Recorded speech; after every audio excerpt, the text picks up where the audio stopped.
Morning, আমি ঝর্ণার kitchen. আজকের রেসিপি করব, দেখাবো। আজকের রেসিপি কেশর পেস্তা ফালুদা কিভাবে বানায় দেখতে থাকুন, শুরু থেকে শেষ পর্যন্ত ভিডিওটা দেখতে থাকুন। চলুন দেখ। এখানে নিয়েছি ফালুদা, এখানে নিয়েছি দুধ, আর এখানে নিয়েছি কেশর। আর এতে করব, অল্প জল দিয়ে দেবো, আর একটু কমিয়ে দেবো। 500 দুধের করব। চালু করে দিলাম, আর গরম পড়ে গেছে। এটা ঠান্ডা ঠান্ডা এই ফালুদাটা খেতে খুবই ভালো লাগে। দুধটা দিয়ে দেবো, প্যাকেটে কেটে নেবো, এরকম আছে। এটাকে আমি হাফ দেবো, একটু মিশিয়ে নেবো ভালো করে।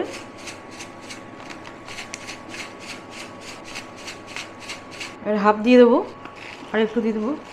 এখানে আমি হাফ দিয়ে দিলাম, ভালো করে মিশিয়ে নেবো, ভালো করে মিশিয়ে নিতে হবে।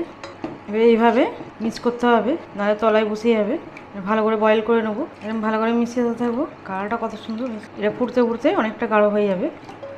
এটা যতটা আছে এটা হাফ হবে, হয়ে এসছে। আর একটু হবে, কিরকম হয়েছে দেখাচ্ছি। অনেকটা ঘন হয়ে গেছে, আর এটা নরম হয়েছে দেখে নেবো, একদম নরম হয়ে গেছে। এটা হয়ে গেছে, এবারে একটু ঠান্ডা করলে আর একটু ঘন হয়ে যাবে, এরকম হয়েছে। আর এটাকে আমি এতে তুলে নেবো, তুলে নিয়ে ঠান্ডা করতে দেবো। তুলে নেবো, আর একটা তুলে নেবো। এই ফালুদাটা ঠান্ডা ঠান্ডা খেতে খুব ভালো লাগে, ছোটোদের বড় সবাই পছন্দ করবে। এখন গরম পড়ে গেছে, এখন রোজা চলছে, এরকম ইফতারের সময় বাইনে খেতে পারবে। আগে থেকে বাইনে রাখতে হবে, ফ্রিজে রাখতে হবে।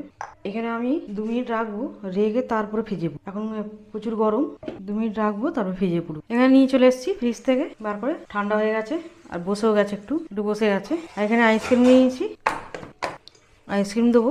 এটা জল দিয়ে ধুয়ে নিয়েছি, দিয়ে দেবো। আবার একবার এটা চুবিয়ে নেবো, আবার দিয়ে দেবো।